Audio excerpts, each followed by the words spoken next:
Hey, what's up? Good morning. It's Ace Johnson here at Farmlands, and I'm excited because I am going to maiden flight a brand new quad. I haven't had a chance to build one in quite some time, and what I'm flying today is a SpeedyBee everything, minus the motors and the radio. I have got the SpeedyBee V2 frame. I've got the SpeedyBee F7 V2 flight controller. I've got the SpeedyBee ESC V22, which is the newest. I've got the SpeedyBee TX800. I've got the SpeedyBee SMA antenna, and right here I've got a RunCam hybrid V2, minus the TBS Crossfire and the HGLRC Aeolus motors. She's all SpeedyBee. So let's take it for a little rip. Yeah, it's a very nice day. It's a little windy. Hopefully she's a smooth ride, and hopefully the footage is smooth. That's the key point here. Putting a RunCam hybrid into a 5-inch to save yourself so much weight in extra camera. Yeah, I'm excited. Let's see what it's like. Let's go.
interesting little bouncing situation going on there. I can't tell if that's because of the wind that I've got going on here. It's a fairly stiff breeze.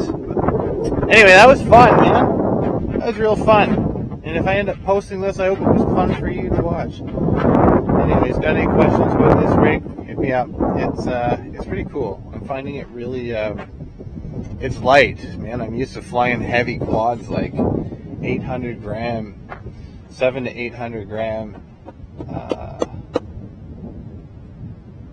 Yeah, 5 inches. And this thing's coming in at, I think, somewhere around 450.